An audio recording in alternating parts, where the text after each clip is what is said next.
más importante de todo esto es que estos contactos han permitido recibir información, recibir un conocimiento que realmente es sumamente interesante y es tener otra versión de la historia, de la humanidad y de las cosas de acuerdo a la perspectiva de estos seres que nos están visitando.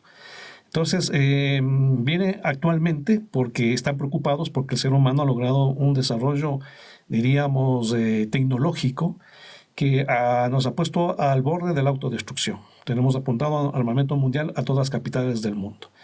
Y eso está generando una preocupación muy fuerte en ellos, porque si no desarrollamos a la par una conciencia, un humanismo, hasta un desarrollo espiritual, corremos el riesgo de autodestruirnos. Entonces, por eso vuelven. La segunda cosa que me llamó mucho la atención es, como te dije hace un rato, vuelven, porque no es que están viniendo de ahora, sino vienen desde tiempos inmemorables. Inclusive están visitando la Tierra antes de que aparezca, diríamos, la vida aquí en la Tierra. Es más, según ellos habrían intervenido en la siembra de vida aquí en nuestro planeta. O sea, ellos actuaron para que el ser humano aparezca, ¿no?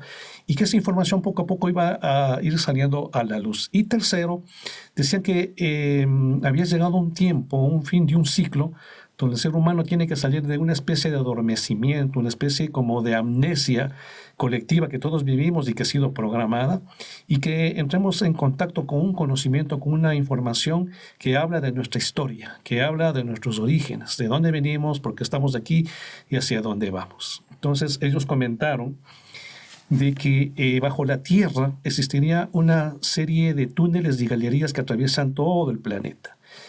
El origen de este mundo subterráneo, porque ya podemos decir de un mundo subterráneo, estaría más o menos en unos 11.000 a 12.000 años de antigüedad. Según estos seres, vinieron un grupo de 32 seres hace 11.000 años y descendieron en el desierto del Gobi, en la Mongolia. Claro. Y ahí, con su tecnología, ingresaron al interior de la Tierra y fundaron una ciudad que en los mitos de la India, del Himalaya, del Tíbet, se conoce como Shambhala, el lugar de la paz. Entonces, tú le dices a un tibetano Shambhala y ellos se estremecen y dicen, ahí viven los Mahatmas, las almas grandes. Entonces, esos 32 seres abrieron túneles y galerías que atraviesan todo el planeta y fundaron en el interior de la Tierra ciudades intraterrenas. Y en esas ciudades intraterrenas guardaron todos los archivos del conocimiento humano, la historia olvidada y perdida de la humanidad, y también toda la tecnología y objetos y conocimientos de civilizaciones que aparecieron en el pasado y que desaparecieron, como la Lemuria, como la Atlántida, a esperas que algún día el ser humano logre despertar conciencia, logre desarrollarse y pueda tener acceso a ese conocimiento. La Cueva de los Tallos sería uno de esos accesos a ese mundo intraterreno y a esas ciudades intraterrenas, exactamente aquí en el Ecuador. ¿Qué elementos existen realmente, de lo que tú hayas experimentado, que puedan dar indicios de que allí abajo está todo esto? No sé si quizás hay entes que viven allá abajo, no lo sé, pero sí se ha dicho por varios invitados de que allí pasa algo, de que allí hay algo. ¿Tienes indicios de eso? Claro que sí. Hemos hecho muchos viajes, como te dije anteriormente, y quiero explicarte un poco por qué hacemos esos viajes, ¿no? La era moderna de los ovnis comienza a finales de la década de los años 60, ¿no?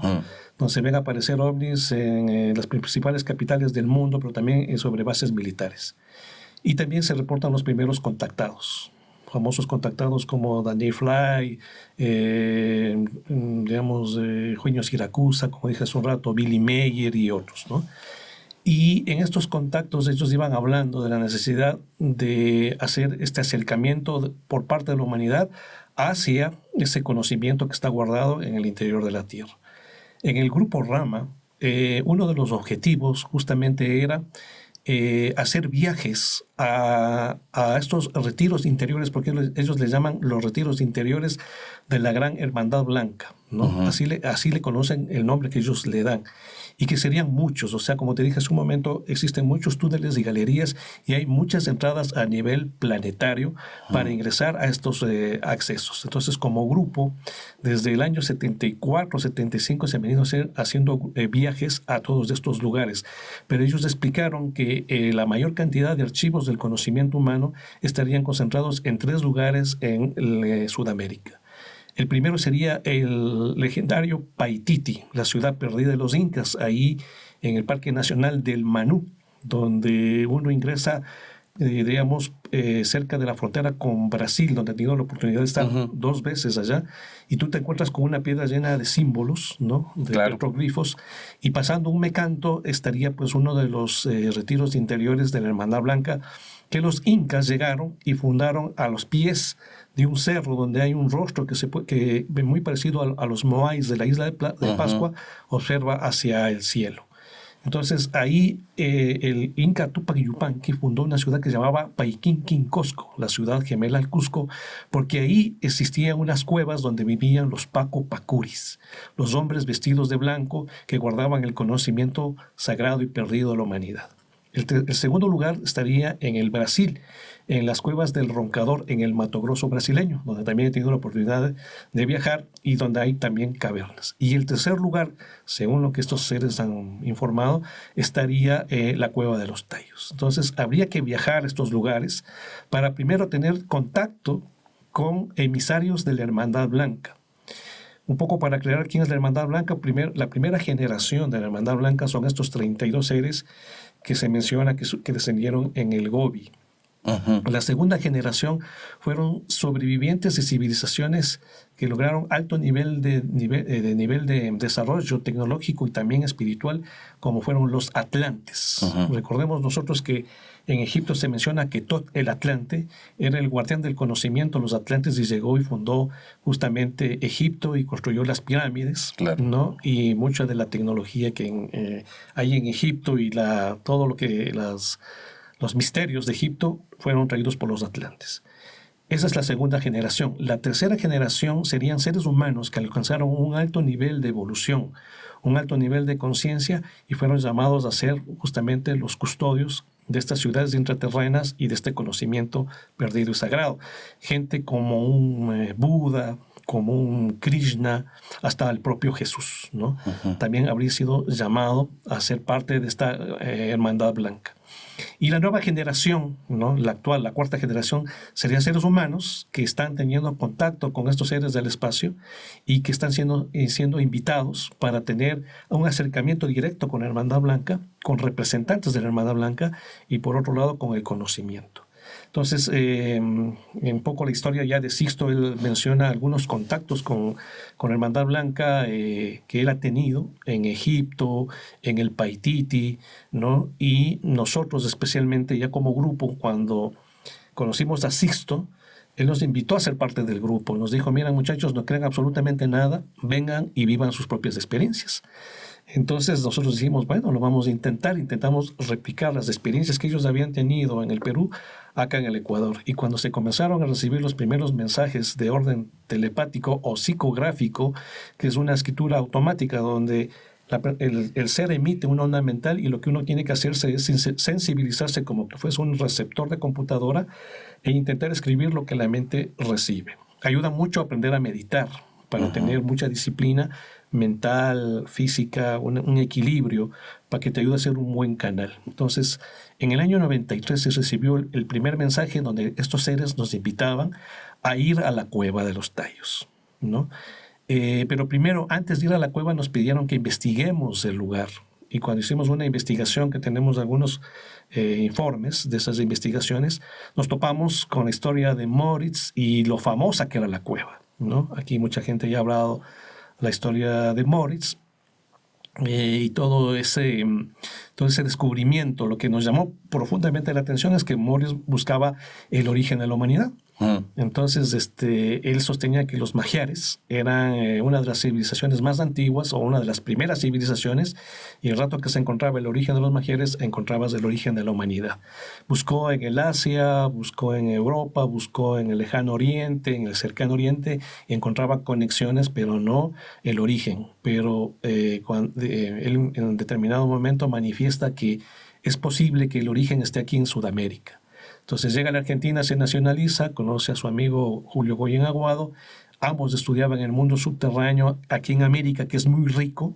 Se habla de las chincanas, de las galerías, del Ucupacha, y finalmente Morris le dice a su amigo, le dice que él cree que el origen de los magiares es muy posible que esté aquí en un pequeño país de Sudamérica llamado Ecuador. ¿Por qué?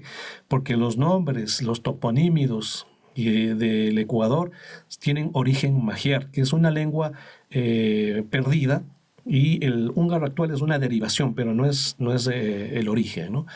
Entonces, él dominaba este lenguaje y se quedó loco porque, por ejemplo, nombres como Cotopaxi, Chimborazo, Shumir, Shud, Azuay y todos esos nombres son, según él, eran de origen magiar.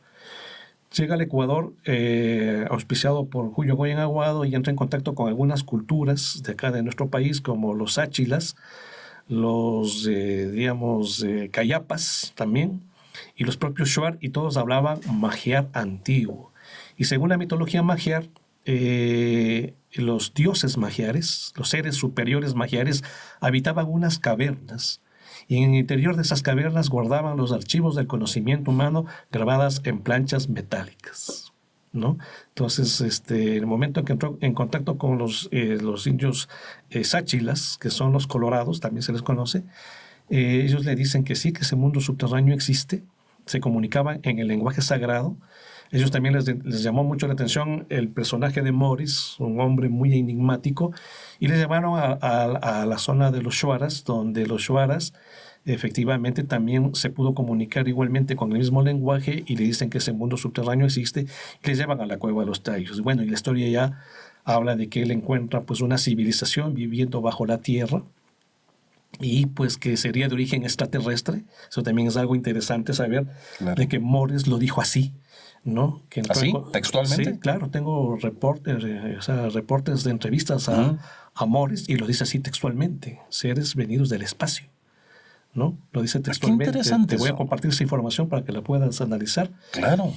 Seres superiores habla él también, y pues afirma haber encontrado toda una civilización, y el mayor de los tesoros que existiría en la humanidad, que supera con creces a Egipto, Babilonia, Sumeria y todos los pueblos antiguos, el mayor de los tesoros, ¿no? Y ahí viene toda la historia de Morris intentando entregar esa información a la humanidad, pero nunca pudo, porque siempre le fallaron, porque la ambición primó más que el deseo de saber la verdad, y simplemente Morris murió llevándose a la tumba el misterio.